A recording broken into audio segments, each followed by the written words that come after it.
They leave gradually, not in a single rush, but as a series of quiet expansions that begin along river mouths, savanna edges, and widening coastal shelves, moving with winds and seasons that make old paths briefly possible. In this present of 70 to 60,000 years ago, sea level stands lower than it will in later ages, and the world reconfigures its boundaries so that shorelines stretch outward and estuaries lengthen into plains of sand and mud, where shellfish and seagrasses feed a patient mobile people who already carry firestone-flaking skill and a memory of water. In Africa's northeast corridors open with each humid pulse, when the Sahara grins and then close again when aridity returns, and they learn to read these cycles, the way they read the stars slow turning. Lakes.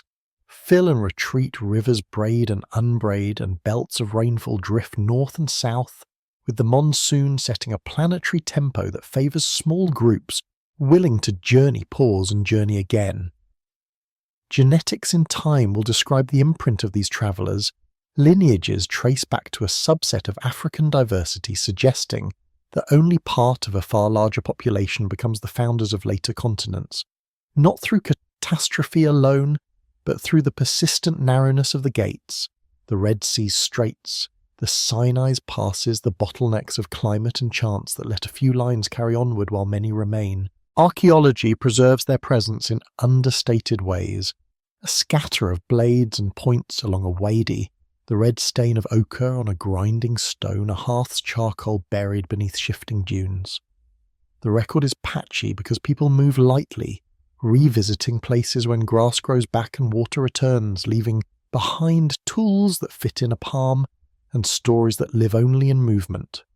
On the Arabian Peninsula, freshwater lakes lie like coins in the steppe during humid interludes, and on their margins footprints press into soft sediment tracks that researchers attribute to early Homo sapiens around 120,000 years ago, offering a lesser-known glimpse of how far and how early small groups probe these lands during windows of rain.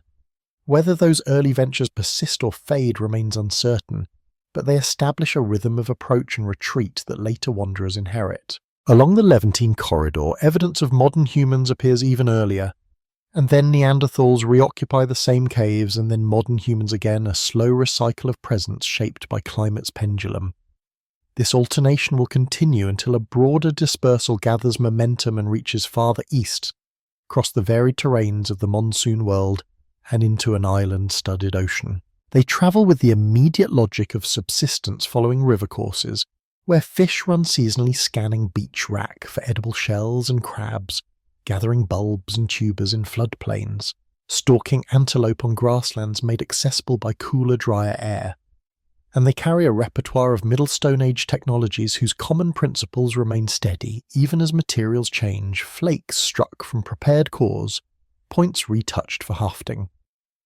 Pigments ground for marking bodies or objects, the controlled use of fire to cook, to warm, to keep insects away, to remake landscapes in small deliberate patches. A lesser noted detail survives in beads' perforated shells collected far from their living shores and transported inland, sometimes more than 100 kilometres, then strung and worn, their gloss dulling with time. The beads hint at social networks and symbolic behaviour that extend beyond a single camp or season, suggesting gatherings where people reaffirm bonds, share mates and knowledge, and move on with a common understanding of places they have never personally seen. The sea itself, drawn down by ice locked on the distant mountains and in massive polar caps, converts continental margins into wide steppe. Lagoons become meadows and coral reefs sit exposed in the sun, a planetary scale rearrangement that narrows straits and makes crossings more tractable, even if no one speaks of crossings as feats only as the next reach of a known shoreline. The exposed shelves attract game and concentrate resources, and people shadow them, learning routes that later seas will conceal. From a genetic perspective, recognisable only in hindsight, a small set of lineages now spreads along these corridors, leaving Africa not as a single wave, but as overlapping streams that often pause for generations interleave or turn back. The timing of these flows remains a matter of careful debate, and the very idea of a singular first exodus yields to a picture of multiple attempts, some early and transient, others later. and enduring, all braided by climate's changeability and the persistent pull of resource-rich coasts. They move mostly on foot at a pace determined by children's strides and elders' endurance, perhaps 20 to 30 kilometers on good days, less on days of heat or rain. The overall arc of decades summing to journeys of thousands of kilometers across regions that modern maps will name, but that they experience as sequences of waterholes, ridgelines, windbreaks, and stands of fruiting trees. The scale is vast in aggregate, but local in feeling. Each decision made at the boundary of the next hill or bend in the river. Encounters with other hominins are implied rather than narrated. The overlap in time and space with Neanderthals in the western corridors and with Denisovans farther east will later be inscribed in DNA as small percentages that testify to meeting, mating, and the exchange of more than genes, possibly pathogens and immunities, perhaps techniques and raw materials, although the details remain unrecorded and in many respects unknowable. The mystery of how often and under what circumstances these meetings occur endures precisely because the archaeological signatures are sparse and the genetic traces are thin threads woven through a broad tapestry. Firelight marks their halts. At dusk, embers hold the day's heat, and smoke discourages insects, and the habitual rhythm of tending coals passes between generations with a stability equal to that of language whose sounds cannot be excavated, but whose consequences appear in coordinated foraging, shared tool standards, and the ability to plan around seasonal returns. A consensus fact of this age is that these people are anatomically modern, and their cognitive capacities allow flexible responses to environments that shift within a human lifetime. In northeast Africa and Arabia, obsidian occasionally travels far from its sources, indicating exchange networks or repeated visits to favoured outcrops. Knappers recognise good glassy stone by lustre and fracture, and flakes from the same quarry appear scattered across wide areas, a quiet map of paths and preferences that cross basins and low passes. Along the Indian Ocean's rim, monsoon winds dictate calendars as much as tides do, and groups time their movements to harvest shellfish, safely catch fish in estuarine traps, and dig for starchy plants when rains taper. Their presence is recorded in shell middens later truncated by rising seas, a reminder that much of their story lies drowned on continental shelves that were dry ground in their time. The unresolved questions remain central to the mood of this departure. Does a cultural shift, perhaps in social networks, symbolic marking, or long-distance exchange prime this dispersal? Or is climate alone sufficient? Or do both align to open gates and support sustained movement? Did the Toba eruption around 74,000 years ago hinder populations or leave only a local imprint? Do the earliest traces in Arabia and the Levant represent lasting occupation, or repeated forays that end when aridity returns? Each hypothesis gathers its evidence and none cancels the others entirely, so the narrative holds space for uncertainty without rupture. Planetary forces frame these human scales. Ice mass grows and recedes in rhythms measured not in years but in tens of millennia. Monsoon belts breathe northward and southward. Deserts bloom and wither. Coastlines advance and retreat by dozens of kilometers. And through this slow choreography, small bands of people persist, attentive to the nearest water and the next patch of shade, carrying forward a memory of places now lost to the sea. By the end of this first reach, they stand at threshold Sinai and the Levant to the northwest, Bab el-Mandeb to the northeast of Africa, the long crescent of shores that leads eventually toward India, aware only of the next stretch of workable land. What lies ahead is not a plan but a capacity, not a destination but an ability to read landscapes as they change, to share information across kin groups and to fold new places into an existing mental map, a patient expansion that will over time encircle much of the earth. They follow the edge of the sea, tracing a boundary that never stays still where the tide recedes, to reveal pools alive with mollusks and crabs, and where the returning waves wash away footprints almost as soon as they are made. The shoreline is both constant and shifting, stretching for thousands of kilometers along the Indian Ocean's rim, and for early humans it serves as a path, a source of food, and a marker of orientation under wide skies. Archaeological traces along these coasts suggest that people carry with them an intimate knowledge of tides, currents, and seasonal abundance for middens of shell and fish bones testify to repeated use of particular coves and estuaries, and the scale of some deposits implies communities returning across generations. A consensus fact from the evidence is that coastal adaptation plays a significant role in this migration. In southern Arabia and on India's western coast, stone tools of Middle Paleolithic form appear in contexts close to ancient shorelines, showing that small groups persist in exploiting marine resources even as climates swing between wetter and drier phases. The sea level of this era, lowered by glacial storage of water, exposes vast tracts of continental shelf. Lagoons are transformed into meadows where grasses feed antelope, and beaches extend far outward, creating travel corridors that will later vanish beneath the rising oceans. This planetary scale shift reveals how much of early human movement is now lost to underwater landscapes, leaving only fragmentary evidence on the margins that remain above water. A lesser-known detail comes from sites along India's southeastern coast, where collections of tiny shell beads appear far inland. These beads pierced for stringing point to exchange networks or personal ornaments carried away from the sea, showing that the rhythm of the shoreline influences people even deep within continental interiors. As groups spread, they encounter ecosystems as diverse as the mangrove forests of estuaries, the palm-dotted plains of river deltas, and the arid stretches where fresh water arrives only seasonally. Each requires adjustment and evidence of grinding stones and microlithic tools. In some regions suggests that they broaden their diets, turning to seeds and plant processing alongside shellfish and fish. Archaeologists debate the scale and continuity of these coastal migrations.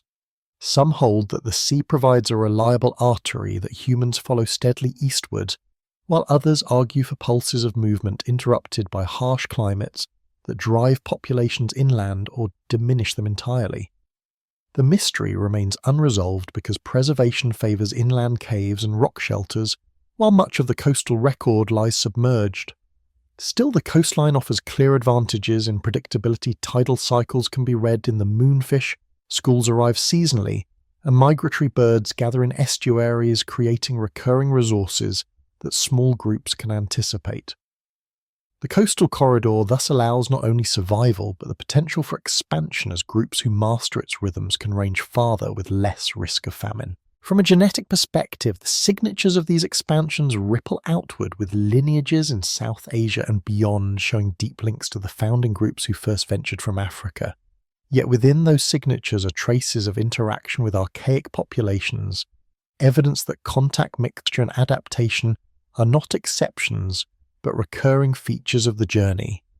Firelight remains a constant companion, kindled on beaches where driftwood accumulates and used to cook shellfish, whose opened valves are left in mounds that grow over centuries.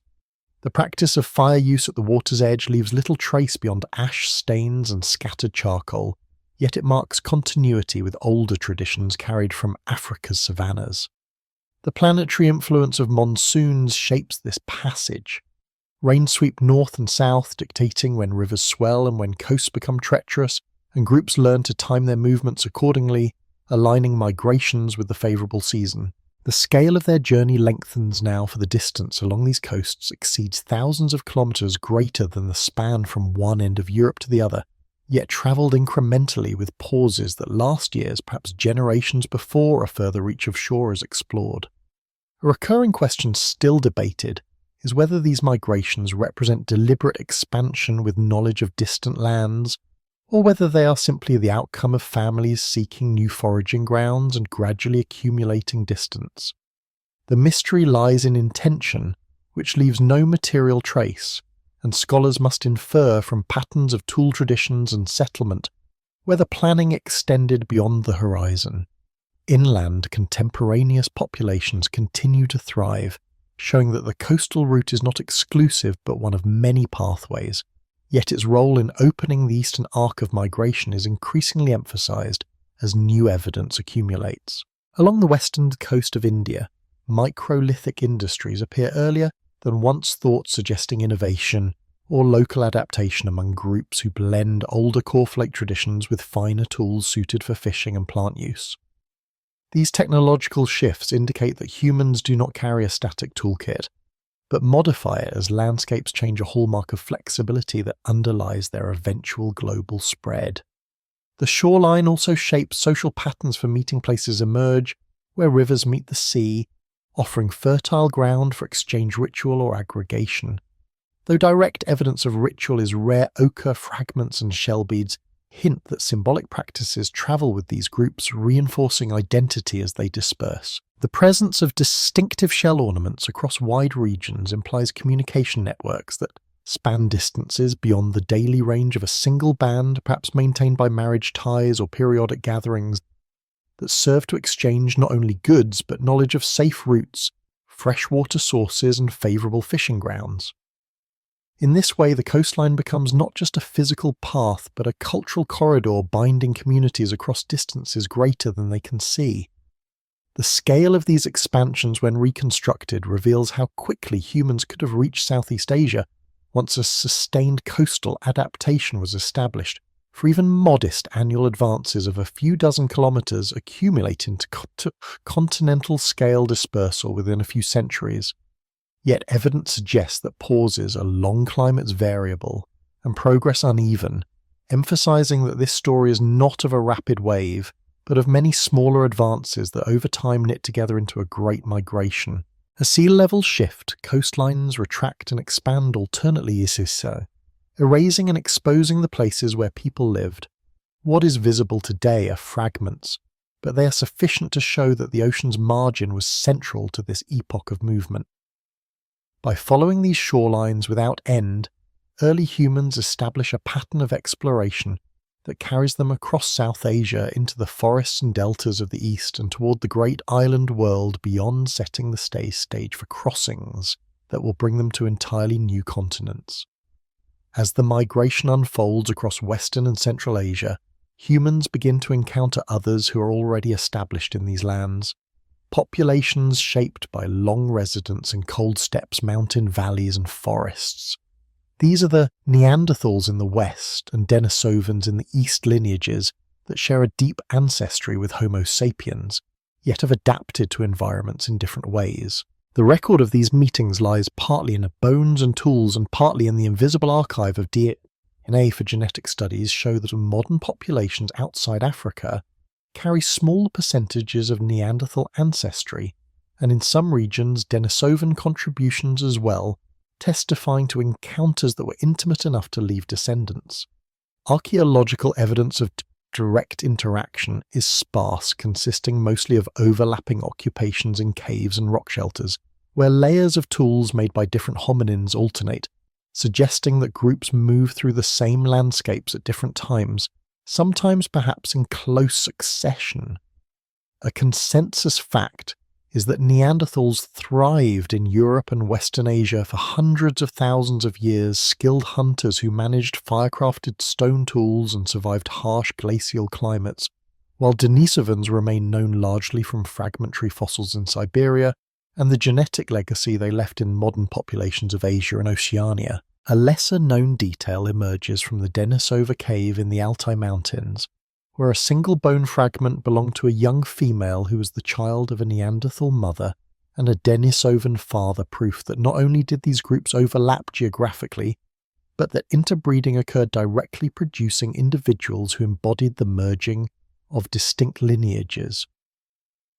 The planetary scale context is that Ice Age climates created a patchwork of habitable zones, glacial fronts advancing and retreating while steppes expanded and contracted, opening corridors for movement and closing others, so that populations often found themselves funneled into shared refuges or overlapping ranges.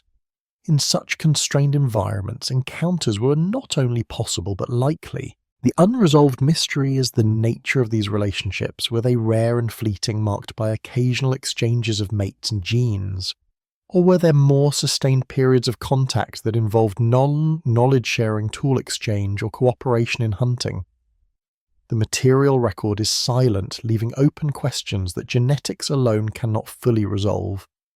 For the migrating Homo sapiens, these meetings were significant not just biologically but ecologically, for each lineage carried adaptations to its environment. Neanderthals had robust bodies suited to conserving heat, and Denisovans appear to have passed on genetic variants that later aided modern humans in high-altitude survival on the Tibetan plateau. Such inheritances illustrate that contact was not only about ancestry but also about capacity with useful traits flowing across lineages and increasing the resilience of the newcomers. Tool traditions show both continuity and overlap. Blade technologies associated with modern humans appear in regions where Neanderthal industries had long dominated, suggesting cultural succession, but some sites also hint at hybridization of styles as if groups borrowed useful methods from each other. In the Levant caves like Kabara and Skul contain alternating layers of Neanderthal and Homo sapiens occupation evidence that the corridor between Africa and Eurasia was repeatedly contested or shared depending on climate and resource availability. A striking yet often overlooked detail is that Neanderthals buried their dead in some instances, leaving behind skeletal remains positioned deliberately, while early modern humans also practiced symbolic burials. Whether these practices influenced one another or developed independently remains debated. But the parallel underscores a shared human tendency towards symbolic engagement with mortality. The scale of these landscapes is vast, stretching from Iberia to the Siberian taiga, yet the communities themselves remain small, often numbering only dozens. Thus, an encounter with another hominin group would have been both rare in frequency and profound in significance, altering the social and genetic fabric of the bands involved. Climatic oscillations accentuated these dynamics during warmer interstadials as forests expanded and created new habitats for both game and people, while colder stadials contracted ranges and forced populations into closer proximity along resource-rich zones like river valleys and sheltered coasts. Planetary forces thus orchestrated the choreography of contact, drawing lineages together in some epochs and separating them in others. The mystery extends to why Neanderthals and Denisovans eventually disappear as distinct groups while Homo sapiens persists and expands. Theories range from differences in population size and social networks to technological flexibility and symbolic culture, yet none fully accounts for the timing and pattern of their decline. What is clear is that their genetic traces endure, meaning that in a sense they are not entirely gone, but absorbed into the larger story of humanity. Along the southern arc of Asia, evidence suggests that Homo sapiens advanced rapidly, reaching India and Southeast Asia, while still carrying signatures of interbreeding acquired farther west.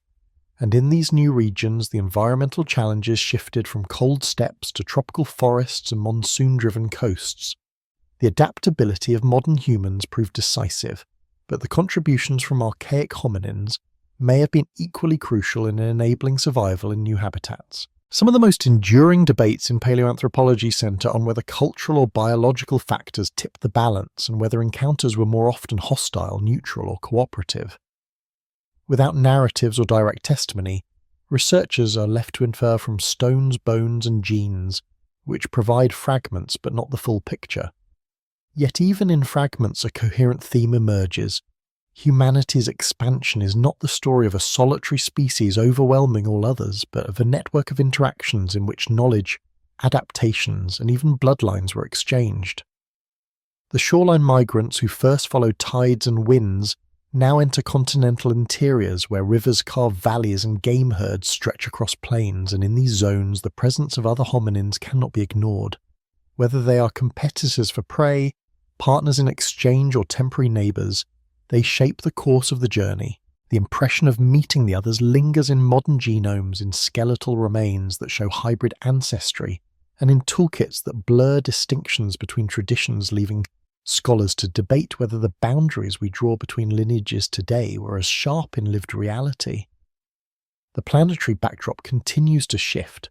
Glaciers advance sea levels, drop further coastlines extend outward, and deserts expand, all while human groups move like threads weaving through these dynamic fabrics, sometimes crossing, sometimes merging. By the close of this chapter, modern humans have not only spread across vast swathes of Eurasia, but have absorbed traces of the people they encountered, carrying forward a legacy of mixture that complicates any notion of purity and instead emphasizes a shared heritage within diversity. The journey eastward continues, but it does so with new lineages in its genetic memory, New techniques in its cultural repertoire and new mysteries that remain unsolved for the story of meeting Neanderthals and Denisovans is as much about what is unknown as about what is known, and it reminds us that prehistory is a tapestry woven from encounters as well as from movements. Night gathers over camps scattered across plains, valleys, and coasts, and within each circle of stone and brush, firelight steadies the darkness, its flicker binding groups in warmth and security, while cold winds sweep across ice-age landscapes. Here, fire is more than heat.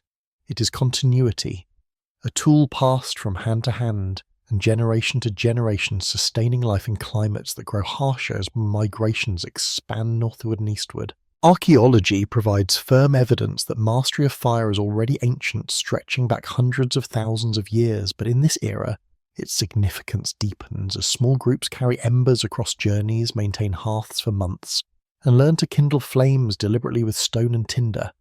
The ability to generate fire at will transforms survival strategies in regions where nights freeze water and shorten days.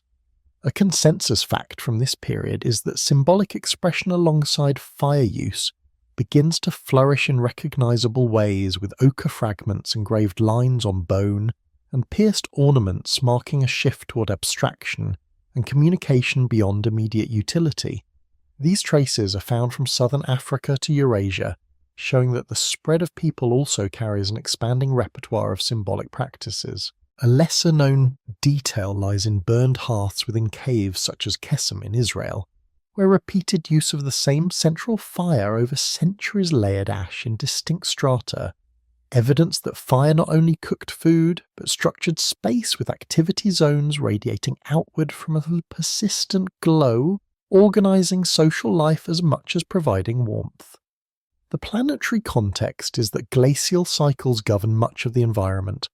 Massive ice sheets advance across northern continents, reflecting sunlight back into space and cooling the globe, while sea levels drop, deserts widen, and ecosystems shift dramatically. In this colder, drier world, fire provides a portable microclimate, shrinking the vastness of the Ice Age into manageable zones of light and heat. The unresolved mystery concerns language.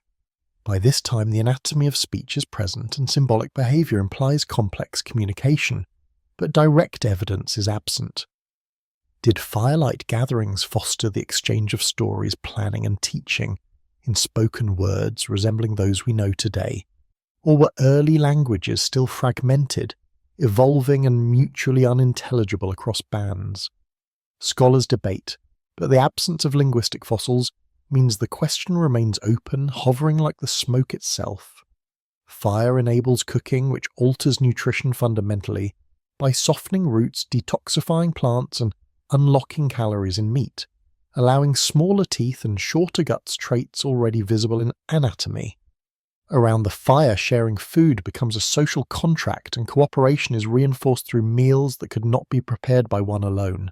The scale of impact is immense. Caloric efficiency supports longer childhoods and larger groups, while warmth extends human range into higher latitudes, permitting movement across steppes and woodlands that would otherwise be lethal in winter. The glow of hearths expands humanity's habitable world. Archaeological sites such as Blombos Cave in South Africa reveal ochre with deliberate incisions, possibly the earliest abstract mark suggesting that firelit spaces nurtured symbolic thought as people manipulated colour in low light. Pigment use likely had roles in body marking, ritual, or signalling, though the exact meanings remain elusive. Beads of nacreous shells, pierced and worn, appear in layers dating to over 70,000 years ago, a subtle but powerful indication that humans sought identity and expression beyond survival. These small objects glinting in firelight embody social cohesion, signalling membership and memory. The mystery deepens in Europe, where Neanderthals also used pigments and perhaps ornaments. Whether modern humans inherited shared or independently developed such practices remains contested, highlighting how symbolism cannot be assigned to one lineage alone, but emerges across hominins in overlapping ways. Fire also reshapes landscapes at a planetary scale. For humans, use it to clear undergrowth, drive game, and renew plant growth. The practice of controlled burning, while modest in extent compared to modern agriculture, nonetheless begins to mark human presence on ecosystems intertwining people with cycles of vegetation and animal movement. In Australia, evidence of firestick farming will appear later, but even in Africa and Eurasia, patches of charred soil and charcoal layers reveal that humans already manipulate environments subtly with flame. The scale of territory illuminated by fire grows steadily, with bands able to occupy caves deep into glacial winters, such as at sites in Central Europe, where hearths appear alongside stone tools and animal bones. The contrast between frigid outside air and the warmth within is profound, symbolizing humanity's ability to carve habitable niches against planetary extremes. Around firelight extends the day, allowing longer hours for toolmaking, teaching, and interaction. Stone points and blades flaked beside hearths bear witness to this extended working time, and the rhythm of sparks and shadows may have shaped perception, encouraging imagination and narrative. The lesser-known archaeological detail of concentric hearth arrangements in some caves suggests deliberate planning of space with separate fires for cooking, working or ritual showing. A sophistication in social organisation often underestimated in accounts of prehistory. Firelight becomes a constant motif linking people across continents, whether on African plains, Arabian coasts, Indian deltas, or European forests. The glow signifies presence, persistence, and adaptation, binding scattered groups into a shared tradition of illumination against the vast dark.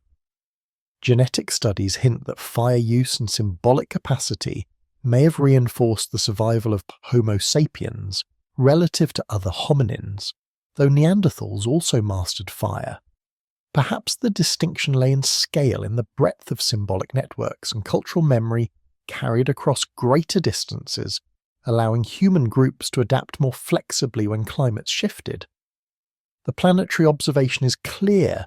While glaciers grow kilometers thick, while deserts expand and seas retreat, humanity carves warmth and meaning into the night, reducing a global climate swing measured in millennia to a momentary circle of heat and light. The unresolved questions linger. When did language fully emerge? How were early symbols understood? How did fire first become controlled deliberately, rather than captured from wild flames? These mysteries remain casting shadows as enduring as the flicker itself.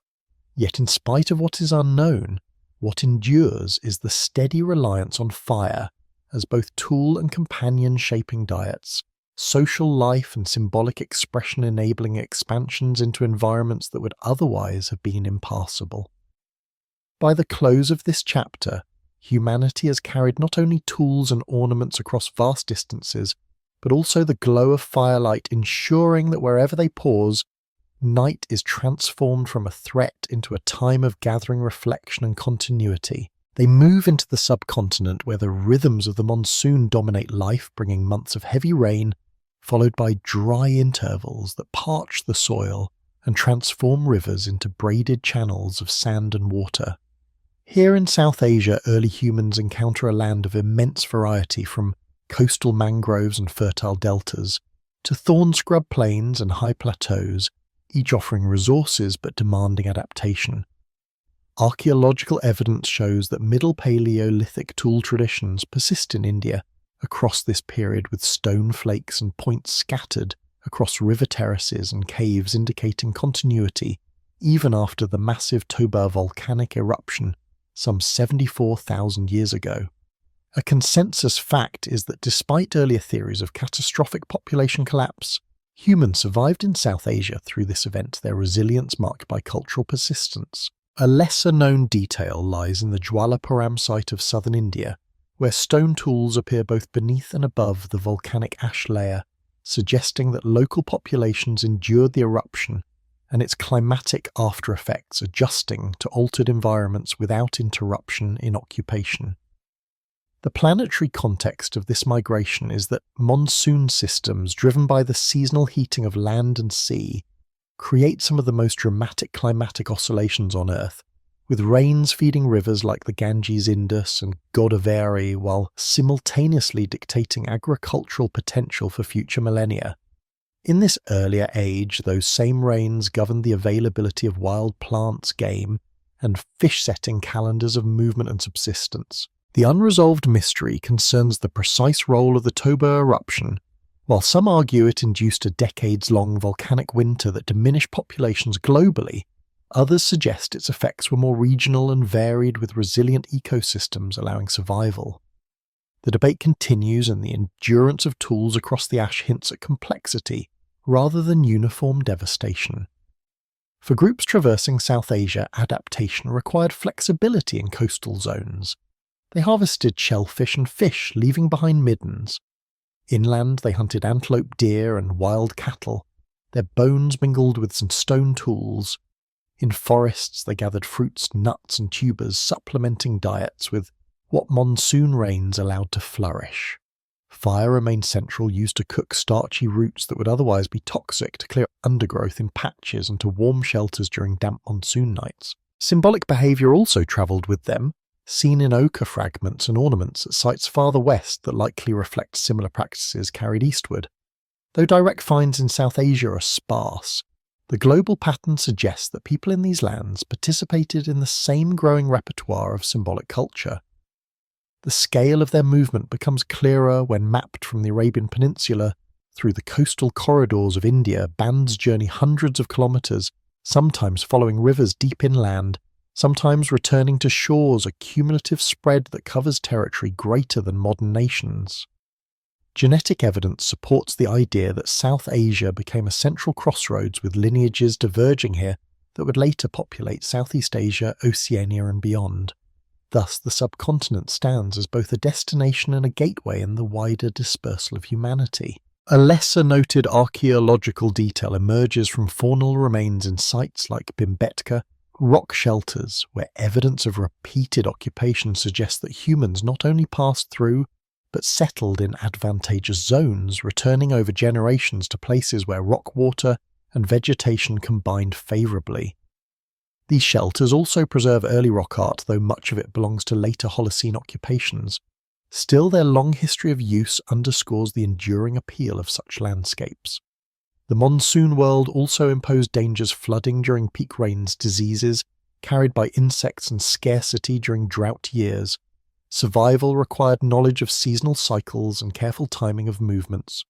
Planetary forces ensured that these challenges were never stable, for glacial cycles shifted the intensity of monsoons, weakening them during cold global phases, and strengthening them during warmer ones, tying local survival to global climate in intricate ways. The unresolved debates extend to the pace of dispersal. Did humans cross South Asia in rapid pulses, reaching Southeast Asia in only a few millennia?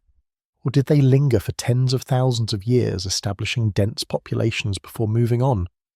The archaeological record, still patchy, permits multiple interpretations. What is certain is that tool traditions show continuity across vast distances, with similar flake and blade technologies appearing in widely separated regions, evidence that knowledge and methods spread along with people. Shell beads, though rare, hint at ornamentation, and ochre pieces found in some contexts suggest body marking or symbolic use, even if direct evidence remains limited. The planetary observation remains stark. While glaciers cover Europe and sea levels retreat globally, here in the tropics, rain cycles dictate life, reminding us that humanity's journey was not uniform but shaped by diverse environmental pressures across the globe. These monsoon-driven landscapes demanded flexibility that would become a hallmark of human survival, a lesson carried forward into later migrations. The scale of movement through river valleys is immense. The Ganges Basin alone stretches more than 2,000 kilometres. Its seasonal floods nourishing ecosystems that sustained human foragers long before agriculture transformed it into a cradle of civilization. By traversing such regions, early humans not only survived but laid the groundwork for future settlements, even if unknowingly. Archaeologists continue to search for direct symbolic evidence in South Asia, comparable to that of Africa or Europe. And the scarcity raises questions: were symbolic practices more muted here, or is preservation simply less favourable? The answer remains uncertain, leaving open the possibility of undiscovered sites holding beads, engravings, or pigments. Still, the continuity of occupation through the Toba event strongly suggests that cultural resilience, whether symbolic or practical, enabled these populations to endure. The lesser-known persistence of microblade industries in India, appearing perhaps as early as 45,000 years ago, points to innovation within this region, showing that South Asia was not merely a passageway but a locus of development. Such innovations may have facilitated adaptation to the monsoon cycles, enabling efficient use of small game fish and plants. By the close of this chapter, the migrants have not only crossed into South Asia, but have become embedded within its varied ecologies, learning to read monsoon rain, survive volcanic disruption, and exploit a spectrum of resources from coasts to highlands. They carry forward into Southeast Asia not just genes and tools, but lessons in resilience honed under one of the planet's most powerful climate systems. The rains rise and fall, rivers swell and retreat, forests bloom and wither, and through it all, humans persist their journeys written in stone flakes, beads, and the enduring presence of life across layers of ash and time. They reach the lands where continent and ocean blur into chains of islands, where low sea levels expose wide plains that link peninsulas and separate seas only by narrow straits. Southeast Asia in the Ice Age is not the fragmented region familiar today, but a vast connected landmass known as Sundaland, stretching from the Malay Peninsula through Borneo, Sumatra and Java, fringed by archipelagos that extend toward the deep Pacific. Humans arriving here carry stone tool traditions already shaped in South Asia, but now they confront forests of towering dipterocarp trees, mangrove-fringed coasts and rivers that braid through equatorial rains. Adaptation demands new knowledge of tropical plants, unpredictable tides and dangerous fauna. A consensus fact from archaeology is that humans reached these islands by at least 50,000 years ago, as evidenced by sites in Sumatra, Borneo and the Philippines, with stone tools and butchered animal bones attesting to occupation long before agriculture. This spread required at least short water crossings even at lowest sea levels, meaning seafaring or rafting was part of their repertoire. A lesser-known detail lies in the discovery of human remains at Callao Cave in Luzon, Philippines, dated to around 67,000 years ago, representing a small-bodied hominin distinct from modern humans. Whether these were early migrants or a separate lineage altogether, later named Homo luzonensis, remains debated, but the find underscores that these islands were inhabited long before the main dispersal of Homo sapiens, making encounters possible between species. The planetary context is one of shifting oceans. Glacial advances lower seas by more than 100 meters, revealing continental shelves that join land into vast expanses. Yet even then, Wallacea, the zone between Sunda and Sahul, remains fragmented, requiring crossings of open water. This biogeographic barrier explains why marsupials and unique faunas dominate Australia, while elephants, tigers and orangutans occupy Asia, and why human migrants must learn to navigate seas to move further east. The unresolved mystery centres on how deliberate these crossings were. Did groups set out intentionally to reach visible islands on the horizon, or did they drift accidentally on rafts of vegetation or storm-driven craft? Some argue that repeated successful crossings imply planning and knowledge of currents, while others caution that chance events could accumulate into dispersal over millennia. The truth may lie in a combination, with experimentation gradually becoming expertise. Archaeological finds in Flores show that hominins already occupied islands beyond Sunda more than 100,000 years ago, long before Homo sapiens arrived. The diminutive Homo floresiensis, known from Liangbua Cave, persisted until at least 50,000 years ago, overlapping in time with incoming modern humans. Whether contact occurred is unknown, but their existence demonstrates that early seafaring or rafting was not unique to our species. For the migrants, islands offered both challenges and opportunities. Forests teemed with unfamiliar fruits, reptiles and birds, while coastlines supplied fish, shellfish and turtles. Large animals such as pygmy elephants and giant lizards roamed some islands, providing both food and danger. Fire again was crucial, clearing undergrowth, deterring predators, and enabling cooking in humid environments. Charred remains in caves show repeated occupation and controlled use of flame, Symbolic culture travelled as well, for ochre fragments and beads appear in some island contexts, though sparse. Their presence suggests continuity with practices carried from Africa and Asia, even if the tropical climate destroys much organic evidence. The scale of island dispersal is striking. Crossing from Sumatra through Java, Borneo, Sulawesi, and beyond involves journeys equivalent to thousands of kilometres, each crossing small in itself, but cumulative in extent. To reach New Guinea and Australia requires navigating Wallacea, a zone where deep channels such as the Makassar Strait and the Lombok Strait demanded voyages out of sight of land.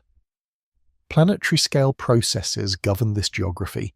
The alternation of glacial and interglacial periods drowned and exposed islands redrew coasts and forced humans to adjust repeatedly to changing shorelines. What was once a continuous plain became fragmented seas, then a plain again within the span of human lifetimes. A lesser-known archaeological detail is the presence of specialized tools in Sulawesi and Timor, where evidence suggests fishing of deep-sea species by 45,000 years ago, implying not only sea crossing, but advanced maritime skills that would later culminate in the settlement of Sahul. The unresolved question is, how knowledge of navigation was transmitted. Did groups maintain oral traditions of routes, star paths and currents, or was each crossing rediscovered anew? Without records, the mechanism remained speculative, but the repeated success of migrations argues for growing seafaring traditions embedded in social memory. As humans moved through Sunderland and Wallacea, they encountered faunas that had evolved in isolation: Komodo dragons, giant rats, and birds of paradise. These encounters added to the diversity of human experience and demanded flexible subsistence strategies. Megafauna extinctions occurred in some regions soon after human arrival, raising debates about whether hunting or climate change was decisive. The timing suggests a combination, with humans contributing to pressures already heightened by glacial cycles. Planetary observation reveals that the tropics acted as a corridor of abundance compared to glacial Europe, offering consistent resources, though monsoons and El Niño cycles created unpredictability. Adaptation to these cycles would later shape the settlement of Oceania. The scale of maritime expansion dwarfs earlier migrations along coasts, while Africa to Arabia required crossing narrow straits. Here, the journeys span tens of kilometres across deep waters, a leap in capability that marks a threshold in human history. Stone tools alone cannot reveal the boats, rafts, or knowledge used, yet the survival of human populations across Wallacea confirms that such means existed. In caves of Borneo and Sulawesi, paintings of animals appear tens of thousands of years later among the earliest known rock art, indicating that symbolic traditions not only subsisted but flourished in island worlds, even if their origins lie in this earlier dispersal. The legacy of these movements is profound. By settling Southeast Asia and Wallacea, humans established the stepping stones to Sahul, the combined landmass of Australia and New Guinea, marking the first time our species entered a completely new continent. This achievement underscores that human adaptability encompassed not only deserts, forests and steppes, but also oceans, making the planet truly open to exploration. The unresolved mysteries of intent, technique and encounter remain, but the fact of presence is beyond doubt etched in tools, bones and genes. By the clues of this chapter, humanity has crossed thresholds of sea and land, reaching islands carved by planetary forces, adapting to tropical abundance and maritime challenge, and preparing for the long voyage that will carry them across Wallacea into Sahul, where new worlds and new adaptations await. They stand at the margins of Wallacea, looking toward a horizon that conceals the most difficult crossings, yet the passages that will bring them to Sahul, the Ice Age continent, combining Australia, New Guinea and Tasmania into a single vast landmass. Even with sea levels lowered by more than 100 metres, the straits between islands remain deep, wide and unforgiving, requiring journeys of tens of kilometres across open water where land disappears from sight. Archaeological evidence places humans in Sahul by at least 65,000 years ago confirmed by finds at Madjed Bebe in northern Australia, where stone tools, ochre and grinding stones appear in layers dated with multiple methods. This consensus fact demonstrates that early humans possessed the ability to cross significant seas, making this one of the earliest confirmed instances of intentional maritime dispersal. A lesser-known detail lies in the discovery of hearths and plant remains at Madjed Bebe, showing not only occupation but complex subsistence that included processing of seeds and use of pigments, evidence that symbolic and technological repertoires travelled intact into Sahel rather than fragmenting along the way. The planetary context is one of glacial maxima, with much of the world cooler and drier, yet northern Australia receiving monsoonal rains that fed savannas and wetlands, creating resource-rich environments that could support incoming populations. At the same time, marsupial megafauna roamed the continent. Creatures like Diprotodon giant kangaroos and marsupial lions, all part of ecosystems unlike anything encountered before. The unresolved mystery concerns the means of the crossing. No watercraft survived from this era, yet the scale of the journeys implies deliberate construction of rafts or boats, likely made from bamboo logs or lashed reeds. Were these vessels the product of the gradual experimentation across Wallacea, or the result of sudden innovation? Scholars debate, but the consistent arrival of humans on multiple islands suggests skill rather than accident. For those who made the voyage, preparation must have been meticulous, gathering water, food and materials, reading currents, winds and the positions of stars or the direction of swells. Even if framed in practical knowledge rather than abstract navigation, such awareness indicates deep observation of the sea. Once in Sahul, adaptation required confronting entirely new biotas. No placental mammals like cattle or deer roamed here, but marsupials, monotremes and birds filled ecological niches. People quickly learned to hunt kangaroos, exploit freshwater fish and gather roots, tubers and fruits unfamiliar in Asia. Fire continued to play a transformative role, used to manage landscapes in practices that will much later be called firestick farming, creating mosaics of regrowth that favoured game and edible plants. Charcoal layers and vegetation shifts recorded in sediments attest to human influence on environments almost immediately after arrival. Symbolic practices persisted as well. Ochre use appears in Australian contexts from the earliest levels, and rock shelters contain later paintings and engravings that trace continuity of symbolic life, suggesting that identity and meaning remained central even in wholly new worlds. The scale of the migration is extraordinary, spanning more than 1,000 kilometres across a chain of islands and seas, greater than the distance between Paris and Rome, multiplied several times a feet, unmatched by any other hominin lineage, and evidence of capacities that will one day carry humans across the globe. Genetic studies confirm that populations in Sahul diverged early from other non-African lineages, preserving signals of ancient Denisovan admixture and distinct adaptations. Some genetic variants appear linked to high-altitude tolerance and immune responses, suggesting that encounters in Asia shaped capacities carried into Oceania. A lesser-known detail emerges in stone tool traditions in New Guinea. Grinding stones appear early, perhaps among the oldest in the world, used to process plants that became staples much later in agricultural systems, showing that experimentation with plant resources began deep in prehistory. The planetary observation is that while glaciers advanced in the northern hemisphere, lowering seas and reshaping coasts, the southern continents experienced different dynamics, with tropical rains sustaining dense forests and grasslands. Humanity's ability to adapt across hemispheres demonstrates resilience at a global scale. The unresolved question lingers over the impact of human arrival on megafauna. Many giant species disappear within a few thousand years of settlement. But whether this results from hunting pressure, habitat alteration by fire, or climatic shifts remains debated. Likely the outcome was a combination, but the timing aligns closely with human presence, making this one of the earliest examples of humans influencing extinction.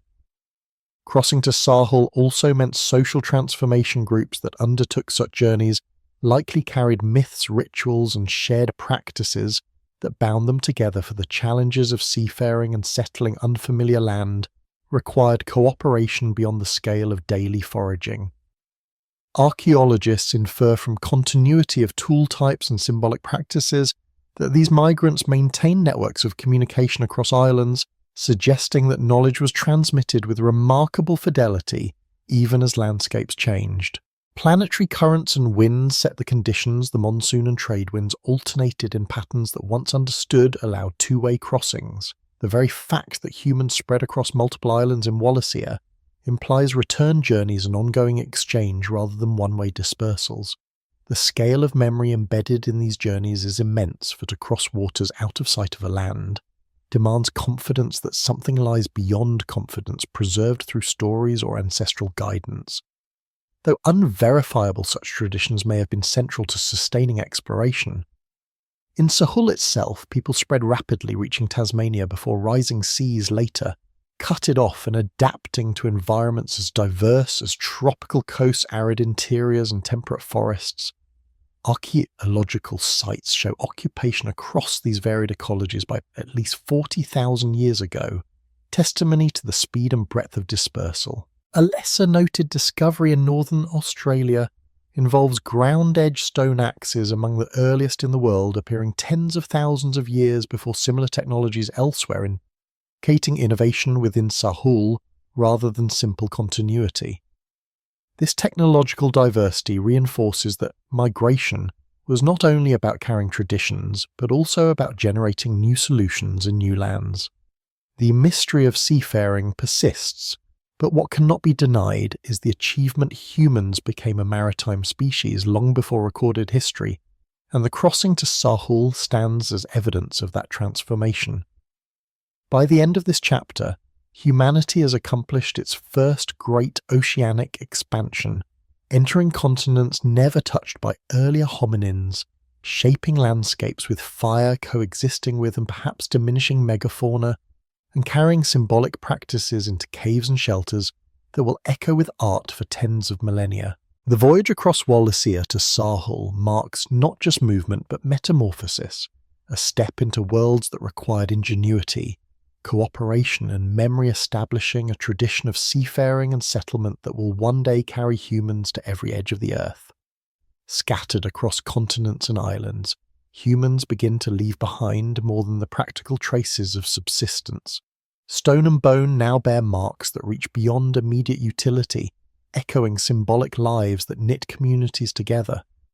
Archaeological evidence demonstrates a flowering of diversity in tools and ornaments during this period, with blade industries in Eurasia, microliths in South Asia, and ground-edge axes in Sahul, each adapted to local needs but all embodying shared principles of precision and planning. A consensus fact is that symbolic expression becomes increasingly visible around 50 to 40,000 years ago, when engraved bones beads and cave paintings appear in Africa, Europe and Asia, suggesting that the capacity for abstract thought and communication was already well established and simply found new mediums in different regions.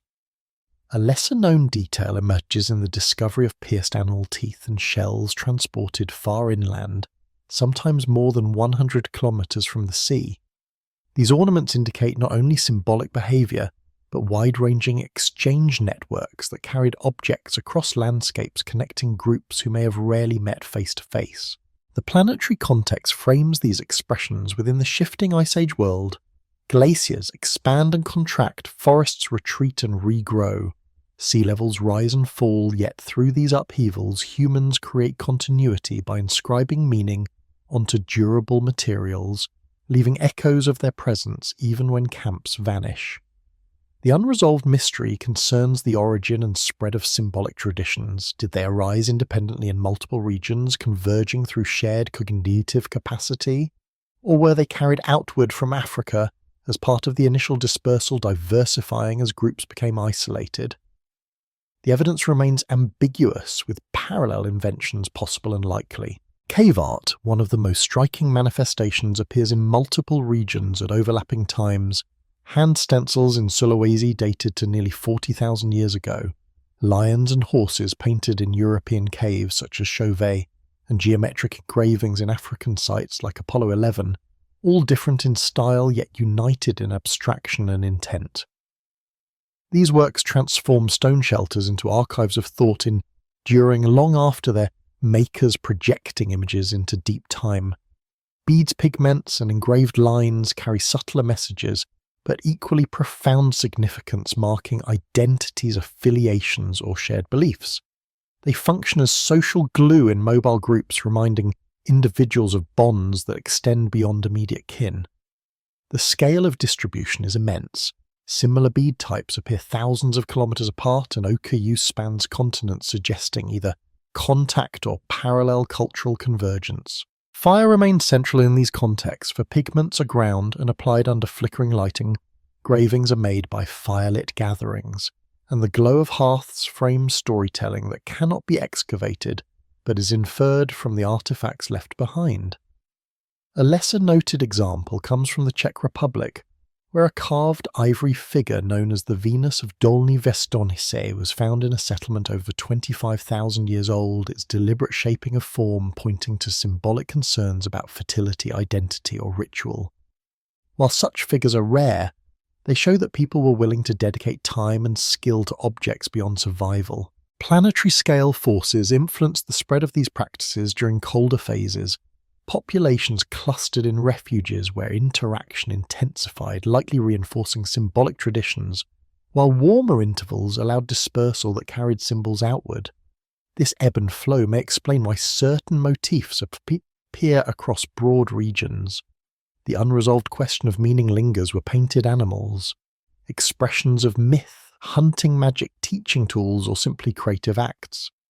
Scholars offer interpretations, but certainty remains out of reach, reminding us that symbols speak across time yet remain partly closed to us. Genetic evidence suggests that population expansions during this era increased opportunities for cultural diversification as larger groups supported greater specialization and experimentation. Symbolic artifacts thus correlate with demographic shifts, reinforcing the link between social scale and cultural elaboration. The scale of human presence is now continental. From Africa through Eurasia to Sahul, people occupy environments as varied as tundra, rainforest, desert, and savanna. Yet in each they leave echoes of symbolic life, making the story of humanity not just one of survival, but of expression. A planetary observation arises from the comparison of archaeological layers, even as glaciers held vast amounts of water, lowering seas and exposing new land. Humans carved lines on bone-strung shells and painted walls, asserting continuity against planetary flux, embedding themselves in deep rhythms that extended beyond their lifetimes. The lesser-known discovery of bone flutes in Swabian caves of Germany, dating to at least 35,000 years ago, provides evidence of music and intangible tradition rendered tangible by carved instruments. The survival of such delicate artifacts underscores their importance, for they were carried, preserved, and used until broken or buried. Music beads, pigments, carvings, engravings, paintings, all these expressions together form a mosaic of symbolic life that illustrates humanity's capacity to project imagination outward. The unresolved mysteries of meaning, origin, and transmission ensure that this record remains open to multiple interpretations, but the fact of its presence is undeniable. The scale of migration continues to increase, with groups carrying symbolic practices into new lands. In Siberia, ornaments appear alongside tools adapted to cold steppes, while in Australia, rock engravings and later paintings flourish, indicating independent elaboration of shared capacities. Firelight, once primarily warmth and defense, becomes also illumination for art, transforming caves into galleries where flickering shadows animate images. The planetary backdrop remains harsh. Ice sheets kilometers thick dominate the north, deserts expand in Africa and Asia, monsoons fluctuate and coastlines shift, yet against this stage, humans produce objects that endure, creating continuity across disjunctions.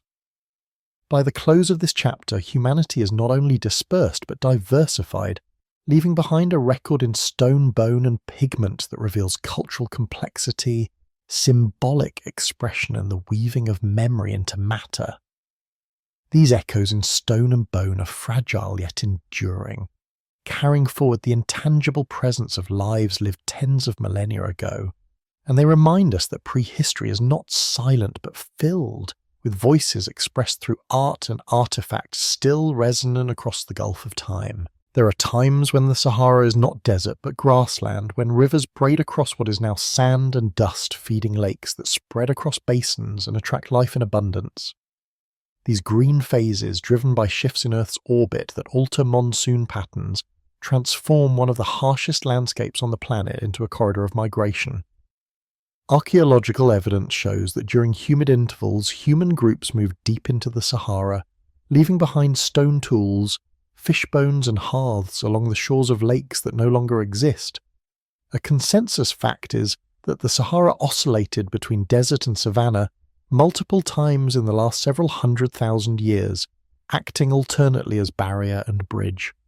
A lesser-known detail lies in the discovery of engraved rock art depicting cattle, giraffes and hippos in areas that are today arid wastelands. While most of this art is much younger, it preserves memory of fertile landscapes where humans and animals once flourished. The planetary context is that these shifts were tied to Milankovitch cycles, the slow changes in Earth's tilt and orbit that alter the strength of the African monsoon every 20 to 30,000 years. When monsoons intensified, rains penetrated northward, greening the desert, filling aquifers and connecting the Nile basin to the Mediterranean and beyond. The unresolved mystery concerns how consistently humans use these corridors. Did populations repeatedly expand through the Sahara during every humid pulse, or were only some episodes significant for dispersal out of Africa? The archaeological record is patchy, leaving room for debate about which green phases carried the most enduring human migrations. During wet periods, lakes such as Lake Mega Chad spread to cover areas larger than modern seas, hosting fish crocodiles and hippos. Human camps along their shores exploited this abundance, leaving behind middens of fish bones and harpoons made of bone, suggesting a deep knowledge of aquatic resources. These lakes not only supported life locally, but connected regions, acting as waypoints for bands travelling between sub-Saharan Africa, the Nile Valley and North Africa. The scale of these transformations is immense. The Sahara spans over 9 million square kilometres, and its greening meant that one of the largest deserts became one of the largest savannas, a planetary shift visible even from space if one could observe in deep time. For humans, the Green Sahara was both home and highway, allowing movement of populations, animals and ideas across regions that in dry phases remained isolated. A lesser-noted archaeological find comes from Gobero in Niger, where burials dated to around 10,000 years ago revealed people interred beside abundant aquatic remains, showing how central lakes were to life even in the later Holocene green phases. Though younger than the main dispersals, Gobero illustrates the continuity of this pattern. When rains returned, people followed, settled and flourished, leaving cemeteries and artifacts in what is now empty desert. The unresolved question of earlier dispersals remains: did the Green Sahara 70,000 years ago enable the exodus of Homo sapiens into the Levant Arabia and beyond, or were other routes more significant? Genetic evidence points to a bottleneck in populations around this time, but whether the Sahara was corridor or cul-de-sac is still debated. Planetary scale dynamics link these Saharan shifts to broader climate systems as ice sheets expanded or retreated in the north atmospheric circulation, altered, affecting the reach of the monsoon, showing how distant forces in polar regions shape the lives of people thousands of kilometres away. Fire, already a constant tool, played roles in these environments too.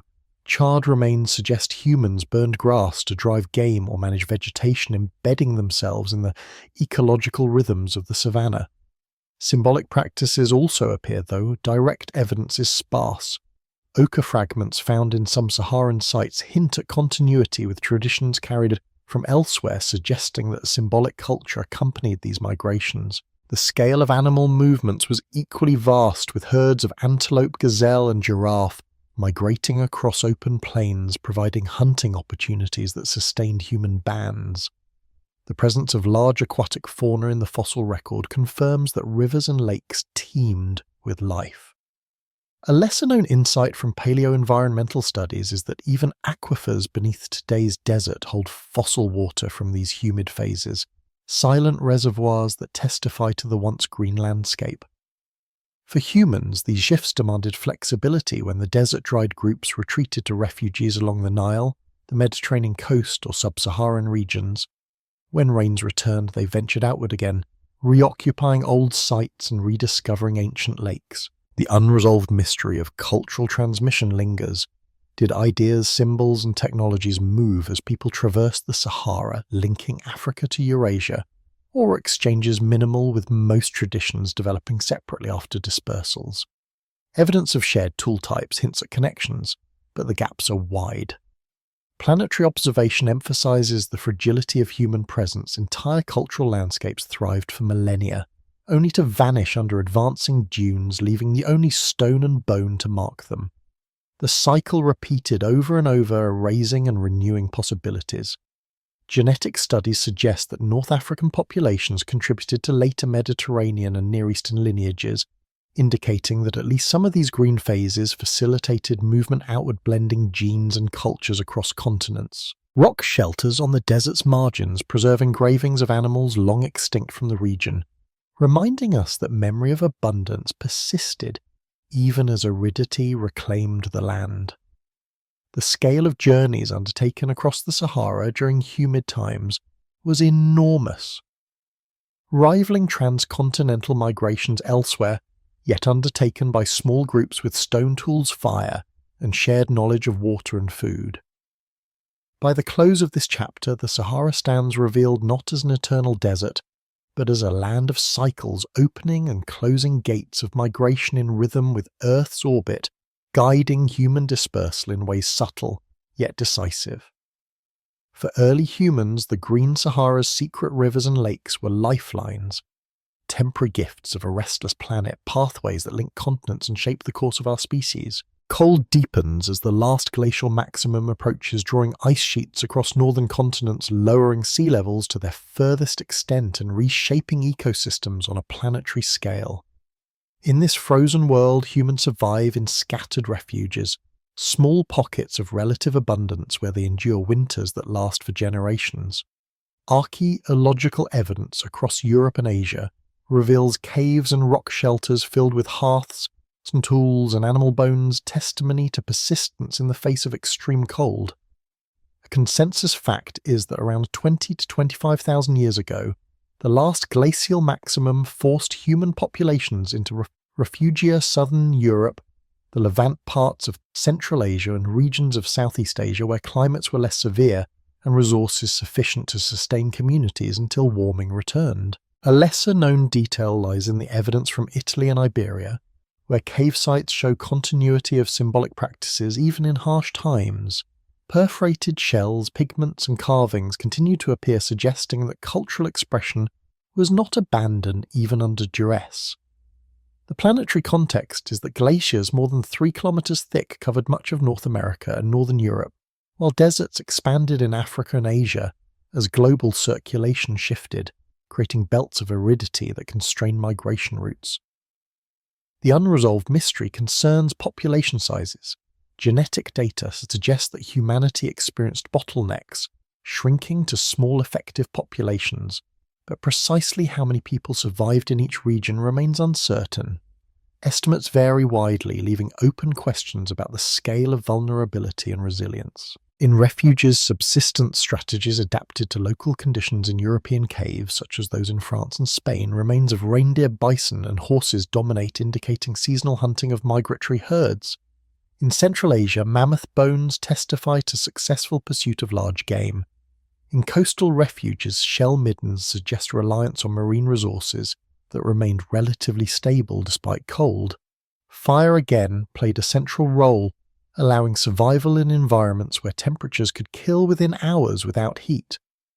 Hearths clustered within caves, sometimes renewed in the same places for centuries, created continuity and stability.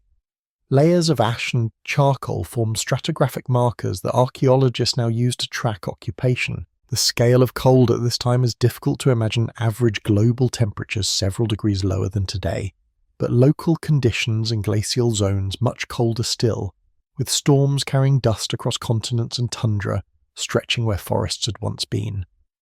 A planetary scale observation is that vast amounts of water locked in ice lowered sea levels by over 100 metres, exposing land bridges like Beringia between Siberia and Alaska, though ice sheets to the south blocked entry into the Americas until later.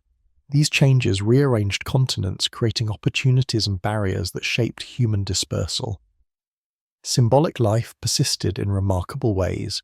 Cave paintings at Chauvet, Altamira and Lascaux in Europe date to this general period, their vivid depictions of animals suggesting not just artistic ability, but organised rituals around imagery, even in cold, constrained environments. A lesser-known example comes from Siberia, where carved mammoth ivory beads and figurines indicate that symbolic practices extended far beyond Europe, challenging older narratives that placed symbolic explosion only in one region. The unresolved question of meaning in this art endures whether it was shamanic, pedagogical or social. Its persistence during the harshest climates indicates that symbolism was considered essential, not optional. Genetic studies reveal that populations in different refugia diverged during this time, with lineages later re-expanding as climates warmed, explaining some of the genetic structure still visible in modern humans. The scale of isolation in refugia may have fostered distinct cultural traditions. Tool types in Iberia differ from those in Central Europe and in Asia. Microlithic industries emerge that anticipate later expansions. Fire management also developed further, with evidence of lamps made from stone filled with animal fat, providing light deep within caves, enabling the creation of art and the occupation of darker, colder shelters. The planetary observation of atmospheric dust is another marker of this period. Ice cores reveal layers of fine particles carried across continents, a global signature of aridity and wind that framed human existence in a veil of dust-filled skies. The unresolved debate centres on the role of refugees in later recolonization, which regions served as sources for post-glacial expansions into northern Europe, Siberia, and eventually the Americas.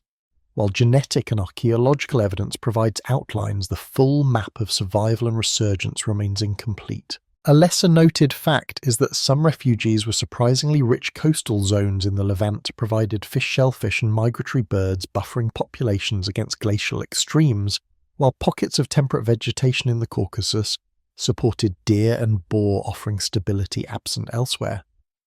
The scale of migration during this time was greatly reduced. Most groups hunkered within constrained ranges, moving seasonally but not across continents, waiting for planetary conditions to shift in their favour.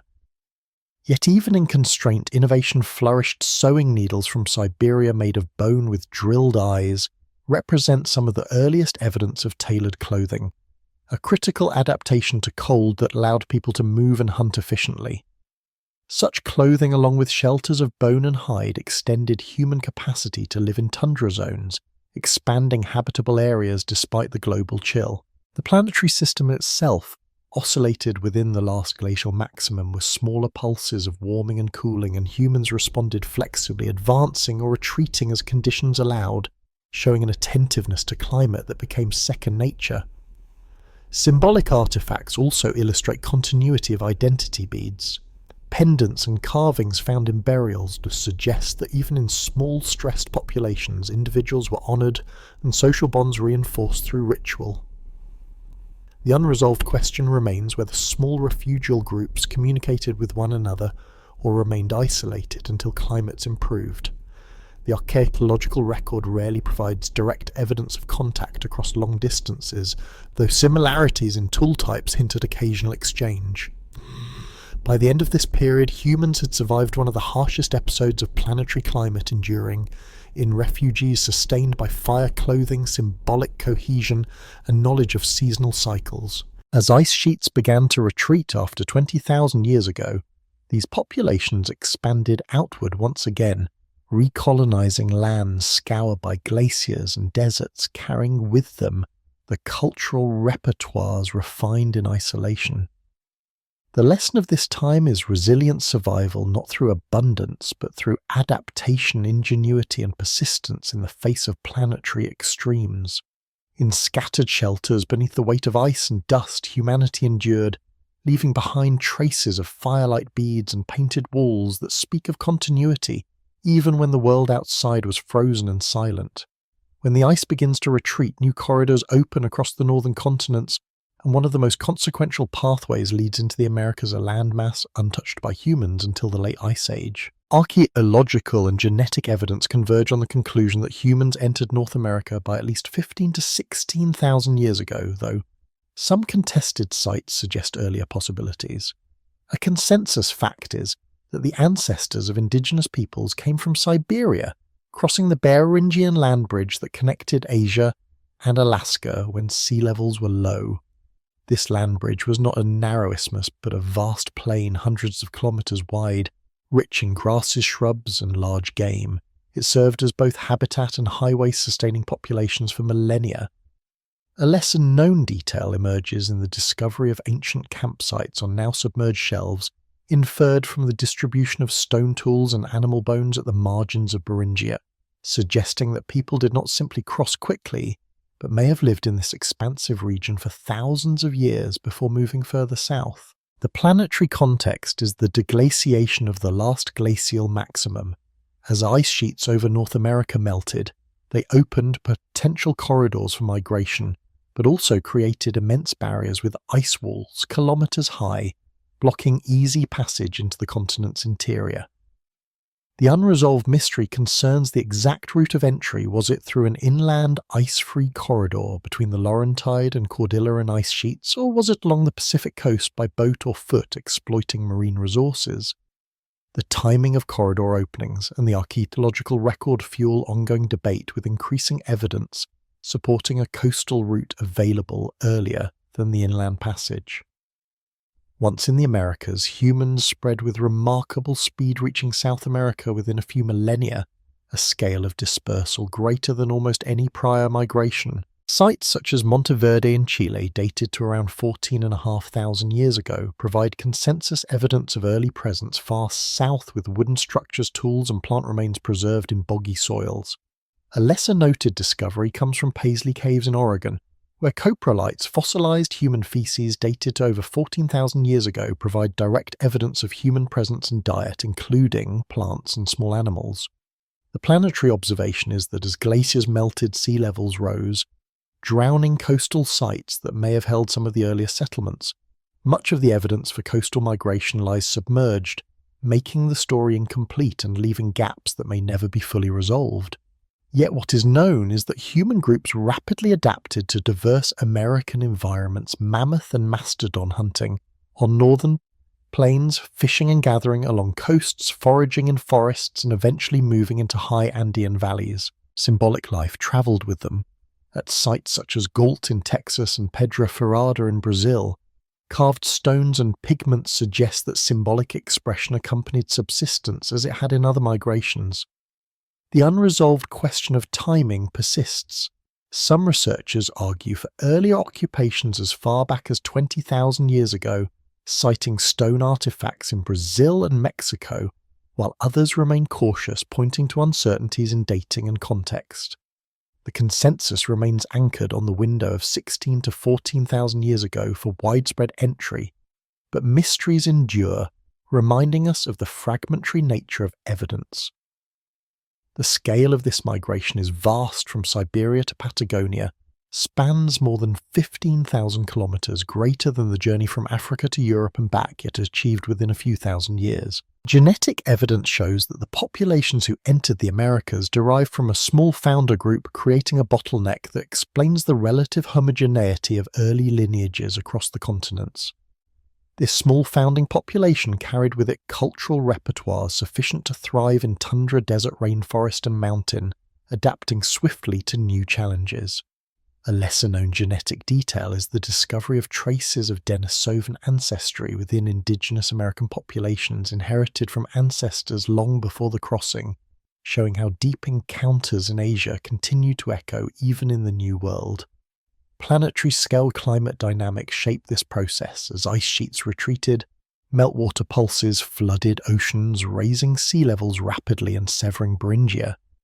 The land bridge that once connected continents vanished, isolating the Americas and ensuring that their populations would develop independently until much later contact. Symbolic and practical innovations mark the early American record. Clovis points with their distinctive fluting represent technological refinement for hunting, large game appearing across wide regions by around 13,000 years ago. Whether Clovis culture represents the first Americans or simply one of many traditions remains debated, but its spread reflects the ability of ideas to travel rapidly across vast distances. The unresolved question of megafauna extinctions looms. Large mammoths, mastodons, giant ground sloths, and saber-toothed cats all vanished within a few thousand years of human arrival. Climate change at the end of the Ice Age undoubtedly stressed ecosystems, but the close overlap with human expansion suggests hunting pressure played a significant role.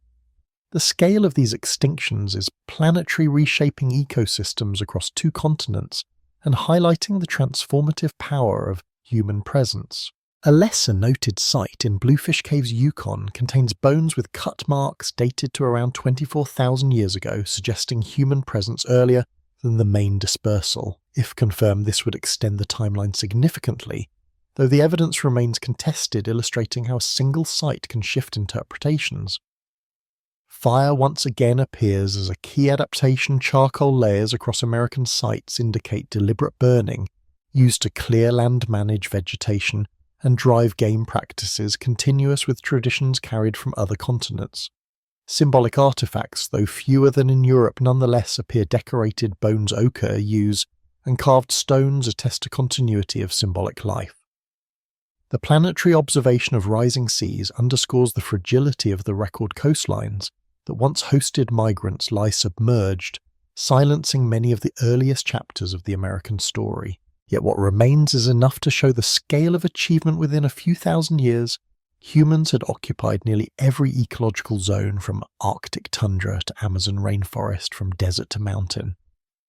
By the close of this chapter, the Americas are no longer empty of human presence, but filled with diverse populations carrying memories, technologies, and symbols inherited from distant continents. The migration into the Americas represents the final great continental expansion of prehistory, a journey across ice, sea, and land that completed the human occupation of the globe. Across the continents, from the steppes of Eurasia to the plains of the Americas, humans live alongside animals of immense size and power, creatures that had thrived for millennia before their arrival. Woolly mammoths, mastodons, giant ground sloths, woolly rhinoceroses, saber-toothed cats, cave bears, and towering flightless birds move through the same landscapes where small groups of people gather around fires. A consensus fact is that during the late Pleistocene, megafauna were widespread across all inhabited continents except Antarctica, shaping ecosystems and offering both opportunities and dangers to human foragers. A lesser-known detail lies in the discovery of carved mammoth ivory points from sites in Siberia, showing that humans not only hunted these massive creatures, but incorporated them into symbolic and technological traditions, turning their remains into tools and ornaments. The planetary context is one of transition. Glaciers retreat, climates warm, and ecosystems shift, altering the distribution of megafauna even before human pressure intensifies. As warming proceeds, grasslands contract and forests expand, reducing habitat for grazing giants. The unresolved mystery centers on the cause of the widespread megafaunal extinctions that follow human arrival. Was it overhunting by skilled hunters, climate-driven habitat loss, disease, or some combination? The evidence suggests interplay of factors, but the debate continues, sharpened by the synchrony of human expansion and animal decline. For humans, encounters with these creatures shaped daily survival and cultural imagination. In Europe, cave paintings depict mammoths, bison, and lions. In vivid detail, their images flickering in torchlight as if animating the animals within stone walls. These paintings are not mere illustrations, but part of symbolic systems that carried meaning about the relationship between humans and the powerful beings that shared their world. And The scale of hunting varied while small groups could not easily bring down a mammoth. Coordinated efforts with spears, traps and fire may have allowed occasional kills yielding food, hides and bones sufficient to sustain entire bands. Archaeological sites in North America, such as those associated with Clovis Points, show evidence of mammoth and mastodon kills with the butchered bones and embedded stone points attesting to diet confrontation. A lesser-noted site in New Mexico White Sands preserves human footprints alongside those of giant ground sloths dated to over 20,000 years ago, a haunting record of shared landscapes and perhaps stalking hunts across muddy shores. Planetary scale patterns highlight that extinctions occurred unevenly in Africa, where humans and megafauna co-evolved. Most large species survived into the Holocene, while in the Americas and Australia, where humans arrived, suddenly extinctions were rapid and severe. This contrast underscores the role of evolutionary familiarity, suggesting that animals unaccustomed to human predators were more vulnerable. The unresolved question is, how much hunting pressure was necessary? Even low levels of sustained predation could tip populations of slow reproducing giants into decline, especially under climatic stress. For humans, the bones of large animals became architecture as well as sustenance. In Ukraine and Russia, circular dwellings constructed from mammoth bones and tusks have been excavated dating to around 15,000 years ago. These structures, once covered with hides, provided insulation against cold winds on open steppes. Such shelters reveal ingenuity and reliance on megafauna far beyond food alone. Symbolic practices reinforce these relationships. Pendants carved from teeth figurines, shaped from ivory and engravings on bones show that megafauna were embedded in cultural systems as symbols of power, fertility or identity. The planetary observation that links these worlds is the shifting climate of the terminal Pleistocene as ice sheets melted, vegetation zones migrated, and habitats contracted, amplifying pressures on both humans and animals. A lesser-known detail is the survival of dwarf mammoths on Wrangel Island in the Arctic, until at about 4,000 years ago, long after their mainland relatives vanished. Their persistence in isolation demonstrates that human and climatic pressures combine differently in each context, shaping extinctions unevenly. Fire also played a role. Humans used it to drive game, alter landscapes and maintain open grasslands, sometimes to the detriment of megafauna that required extensive forage. Charcoal layers in sediments testify to increased burning coincident with human arrival, marking a subtle but powerful ecological impact. The scale of megafauna movements was vast, with mammoth herds migrating hundreds of kilometers seasonally, tracked by humans who learnt their patterns and exploited predictable routes. Such tracking demanded knowledge of landscapes on a planetary scale, embedding humans in cycles that spanned continents. The unresolved mystery remains whether humans revered these animals, feared them, or simply exploited them pragmatically. The evidence of art and ornament suggests reverence, but butchered bones and hunting tools attest to pragmatic use, leaving interpretation open. Genetic studies of surviving populations reveal bottlenecks before extinction, indicating that climate stress had already weakened species before humans compounded the pressure.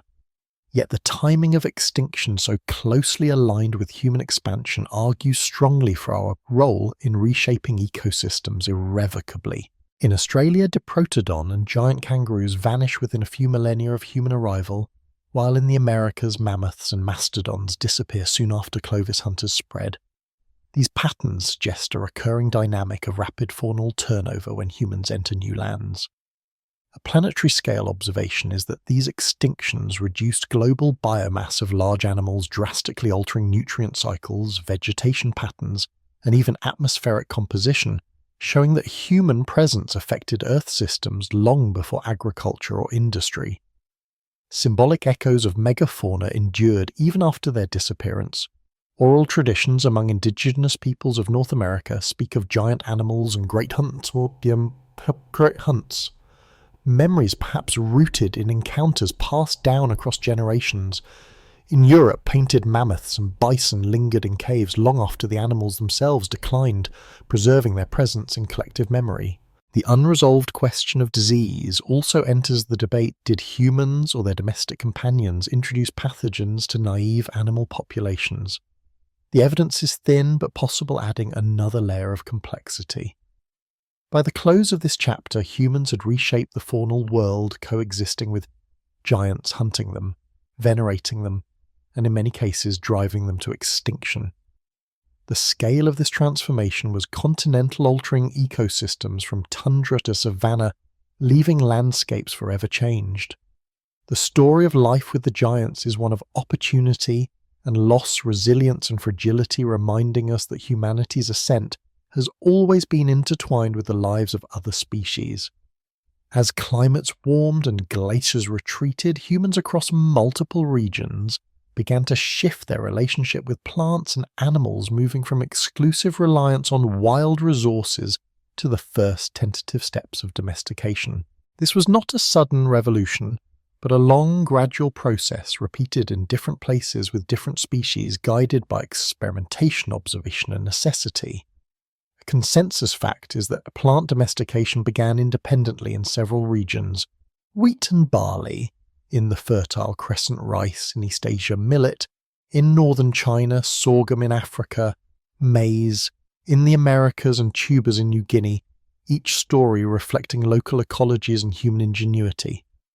A lesser-known detail is the early cultivation of figs in the Jordan Valley, around 11,000 years ago, with parthenocarpic varieties preserved in charred remains, indicating that humans selected and propagated fruit long before the widespread farming of cereals.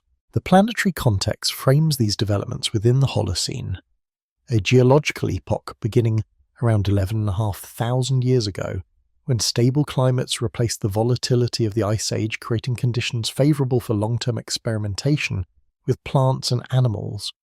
The unresolved mystery is why domestication occurred in some regions and not others, even where wild species suitable for cultivation existed.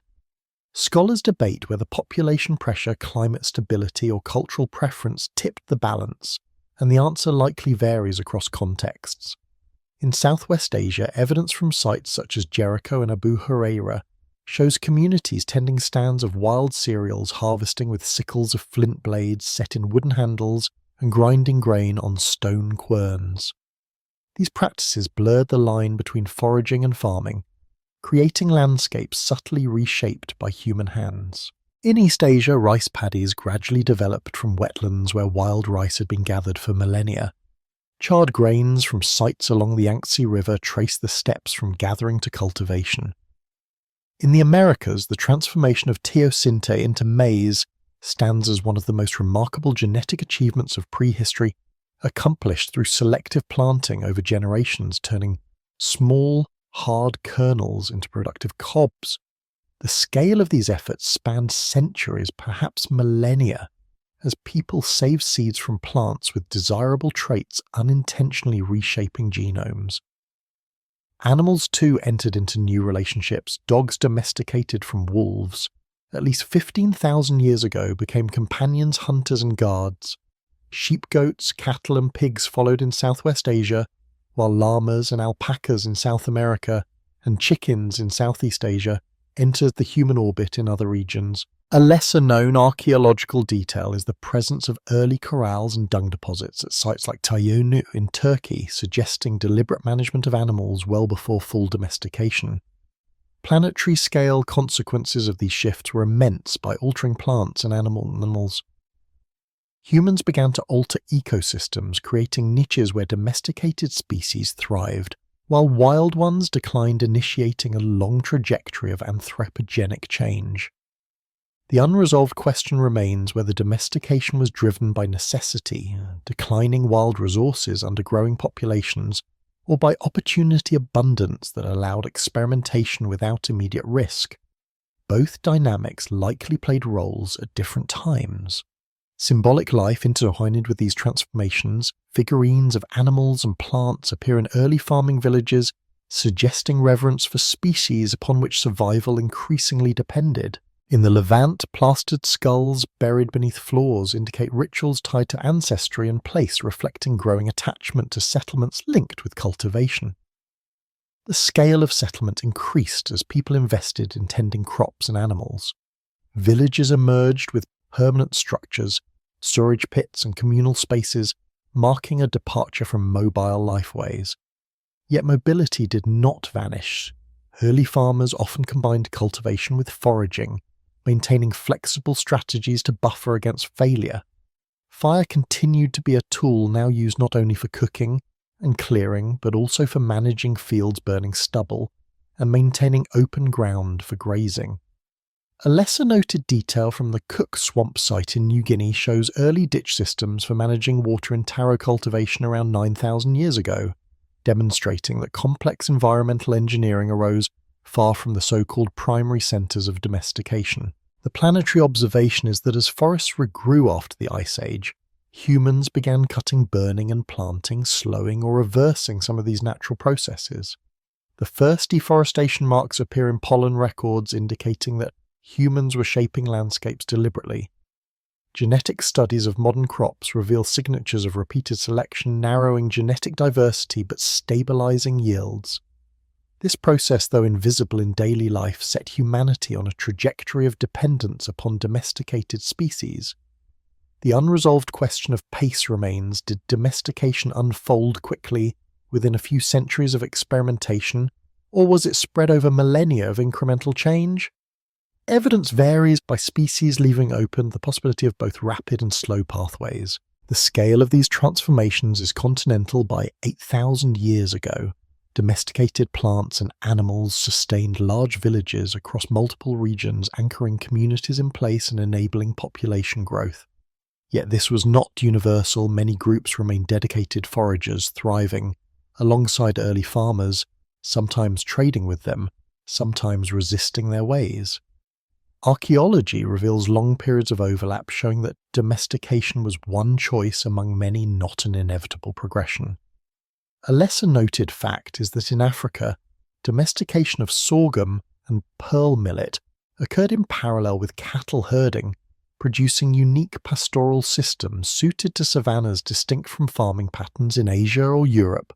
Planetary-scale consequences included soil alteration, erosion, and the first anthropogenic landscapes visible in stratigraphy, small at first but cumulative over centuries. Symbolic life expanded alongside these changes. Painted pottery, ritual figurines, and monumental sites like Göbekli Tepe in Turkey, dated to around 11,000 years ago, suggest that farming and symbolic elaboration were intertwined, each reinforcing stability and identity in emerging communities. By the close of this chapter, humans had begun tending seeds, shaping animals, and settling more permanently, initiating patterns that would transform the planet. The seeds of continuity lay not only in crops planted each season, but in the enduring shift toward landscapes defined by human intention, a trajectory that reshaped both nature and culture in profound ways. Villages arise slowly, first as clusters of dwellings near fertile soils, then as enduring communities bound by a labour kinship and ritual. These settlements mark a profound transition from mobility to permanence, with walls and hearths becoming fixtures rather than temporary shelters. Archaeological evidence from sites such as Çatalhöyük in Anatolia, Jericho in the Levant, and Bampo in China demonstrates that by 8,000 to 7,000 years ago, villages of hundreds of people flourished, supported by domesticated plants and animals. A consensus fact is that permanent settlement emerged independently in multiple regions, coinciding with the spread of farming and herding, and that this transition enabled population growth and increasingly complex social life. A lesser-known detail lies in the architectural remains of Çatalhöyük, where houses were entered through rooftops and packed closely together, forming a honeycomb of mud brick structures, without streets, evidence of dense living arrangements that required coordination and social negotiation. The planetary context is that the Holocene offered unusually stable climates with reduced extremes compared to the Pleistocene, providing a backdrop for agricultural and social experimentation on a new scale. The unresolved mystery concerns the origins of hierarchy and inequality. Did they emerge naturally as surpluses accumulated and some individuals or families gained influence? Or were early villages relatively egalitarian for millennia before more formalized structures arose? The evidence is complex and varied, leaving scholars cautious about generalizations. Villages brought continuity in place but also challenges. Sanitation, waste management and disease became new concerns when groups lived closely together. Middens grew outside dwellings filled with broken tools, bones and pottery shards, creating archaeological archives of daily life. The scale of labour shifted as well. Farming required planting, weeding, harvesting, and storage, creating cycles of work that demanded cooperation. Seasonal rituals likely reinforced these rhythms, marking sowing and harvest with gatherings that bound communities together. Symbolic life expanded in tandem shrines within houses at Çatalhöyük, contained figurines of animals and humans, wall paintings of hunts and geometric designs, and plastered skulls embedded in floors and years, suggesting reverence for ancestors and shared cosmologies. Fire remained central, but its role changed. Now, heated ovens for baking bread, fired clay for pottery and hardened plaster for walls. A lesser-noted discovery at the site of Jerf El Amar in Syria reveals communal structures larger than any dwelling possibly used for rituals or collective storage, indicating that early villages invested in spaces that transcended individual households. The planetary observation is that as villages multiplied, humans began to reshape landscapes more permanently, cutting forests, irrigating fields, and redirecting rivers. Pollen records show declines in tree species and increases in grasses and crops, markers of early deforestation visible on a global scale. The unresolved question of social cohesion lingers. What mechanisms held villages together? Kinship, ritual, shared labour, or charismatic leadership? The lack of written records means interpretation rests on architecture, burials, and material culture. In Bampo, for example, graves vary in goods, suggesting emerging distinctions, while in Çatalhöyük burials appear more equal, complicating the picture of early inequality. The scale of settlement also encouraged new technologies. Pottery became widespread, allowing storage of grain and liquids, while weaving and textile production expanded, evidenced by spindle whorls and impressions of cloth. These technologies reinforced sedentary life, enabling surplus storage and the accumulation of possessions. A lesser-known detail comes from Mehrgarh in Pakistan, where early dentistry has been documented, drilled human teeth dating to around 9,000 years ago, showing that communities experimented with medical techniques to address the consequences of settled life and changing diets. Symbolic traditions, deepened figurines of women, animals, and hybrid forms suggest complex cosmologies possibly tied to fertility hunting or agricultural cycles. The unresolved mystery of Göbekli Tepe persists. Monumental stone enclosures built around 11,000 years ago in southeastern Turkey, predating agriculture in the region, raise questions about whether communal ritual drove settlement rather than the reverse. Did villages arise to support rituals, or did rituals emerge from settled farming life? The direction remains debated, complicating linear models of progress. Planetary-scale consequences of villages include the beginnings of anthropogenic soil depletion, as repeated cultivation without rotation exhausted fields requiring new techniques, such as manuring, fallowing, or shifting plots. Archaeological evidence of charred cereal grains and storage pits illustrates the fragility of food security, with crop failures potentially threatening entire communities. Yet permanence also allowed resilient stored surpluses, buffered against scarcity, and cooperation spread risk across households. The scale of human impact now stretched beyond local. In the fertile crescent irrigation channels, redirected rivers. In China, rice paddies transformed wetlands. In the Americas, raised fields altered floodplains.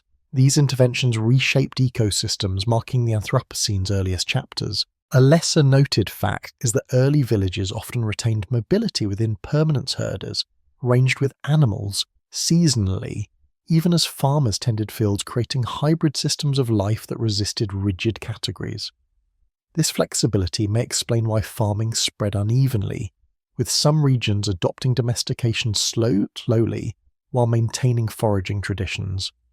Symbolic markers of place multiplied. Carved stones, painted walls, and buried ancestors tied communities to specific locales, deepening attachments to land. The unresolved question of violence and conflict emerges.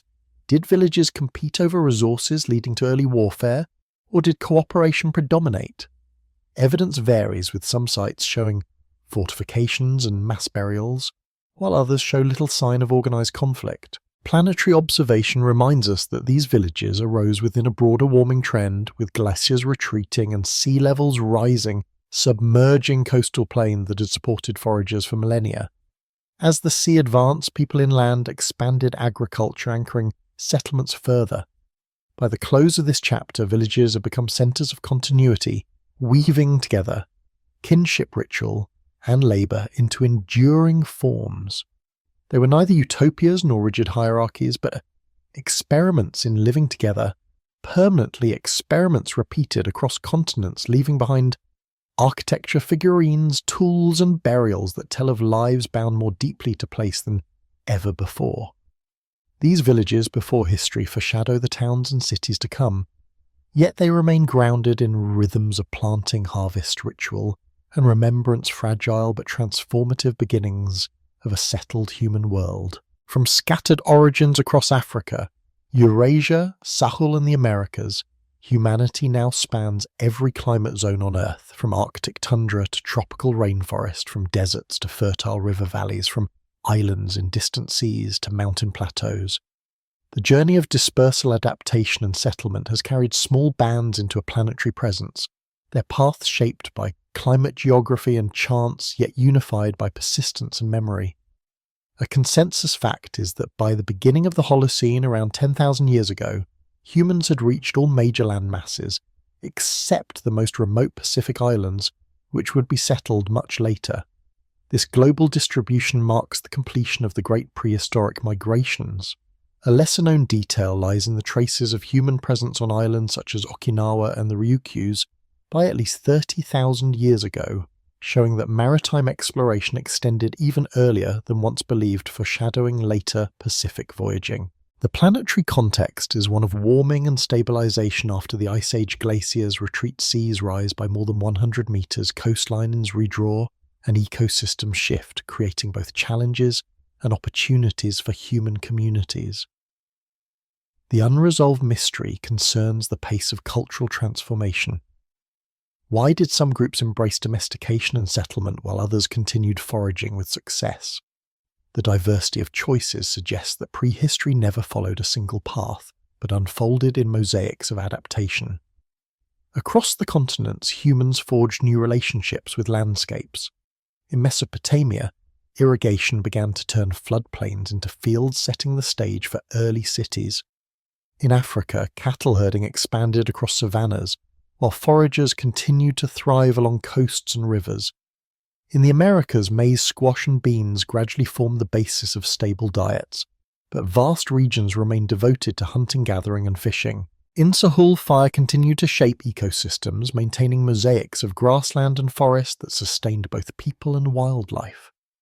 The scale of these adaptations was continental, with humans learning to harness the rhythms of monsoons, river floods and seasonal migrations of animals. Symbolic life reached new heights, painted caves, carved figurines, monumental enclosures and ornaments made of bone, shell and stone multiplied across regions, expressing identities, cosmologies and bonds. The planetary observation is that humanity, once a small African lineage, now carried shared capacities across the globe. Fire language, symbolic expression and technological flexibility traits that allowed survival in environments as diverse as Siberian tundra and Amazonian forest. A lesser-known detail comes from Lepensky Vir on the Danube, where trapezoidal houses and carved stone sculptures dated to over 8,000 years ago reveal a culture balancing foraging and fishing with early steps towards settlement, showing that hybrid lifeways were not anomalies but enduring strategies. The unresolved question remains how memory was carried across generations. Oral traditions, symbolic artifacts and ritual practices all served as repositories, but the fragility of unwritten memory means much has vanished, leaving only echoes in archaeology and genetics. The scale of migration measured across prehistory is astonishing. From Africa to Australia is more than 10,000 kilometers, from Siberia to Patagonia, nearly 15,000 distances, traversed not in a single lifetime, but over centuries of steady movement, each step small yet cumulative, shaping the most extensive dispersal of any species. Genetic studies confirm that even in this diversity, all lineages trace back to shared African origins, emphasizing unity within dispersal. Symbolic convergence appears in independent inventions, agriculture, pottery, monumental building, and complex rituals arise in different places without direct contact, showing that shared capacities express themselves repeatedly when conditions align. A planetary scale consequence of these shifts was the first detectable human impact on global environments. Pollen records show deforestation, charcoal layers indicate burning, and soil profiles reveal cultivation, all signs that humans were no longer only shaped by the planet, but were shaping it in return. Fire, once a tool of survival, became an instrument of landscape transformation on unprecedented scales. A lesser noted fact is that even as farming and settlement spread, many regions retained foraging lifeways into recent millennia, thriving in deserts, forests, and coasts. Prehistory is not a straight line to farming, but a web of choices, each valid within its environment. The unresolved mystery of language origins remains unsolved by this time. Fully modern languages existed, but their pathways of divergence and spread cannot be reconstructed in detail, leaving open questions about how early tongues fragmented, merged, and evolved. The planetary observation of rising seas reminds us that much of the story is lost beneath waves. Coastal plains once occupied by foragers lie submerged, silencing evidence of camps, middens, and journeys. Yet what survives is enough to trace the arc of expansion. Villages grow symbols, multiply networks, stretch across landscapes, and humans continue to adapt, innovate, and endure. The scale of transformation in these final prehistoric millennia is profound. Communities grow from dozens to hundreds, landscapes shift from wild to managed, and identities expand beyond family to encompass villages and regions. Yet continuity persists. Firelight still gathers people at night. Stone tools remain in use, and rivers, stars, and seasons continue to guide. By the close of this chapter, horizons seem unending. Humans have reached every climate, adapted to every ecosystem, and carried with them the legacies of migration, encounter, adaptation, and symbolism. What lies ahead beyond prehistory are towns, cities, writing, and history itself, but the foundations are already present in seeds planted, animals tended, villages built, and symbols carved. Prehistory ends not with a sudden shift, but with a continuum of choices, each rooted in landscapes and lives shaped by planetary forces. The story of human prehistory is thus one of movement and memory, fragility and resilience, continuity and change, echoing across continents in stonebone pigment and firelight. Horizons unending stretch before them, carrying humanity into futures both familiar and unknowable, built upon the long journey of dispersal that made the world their home.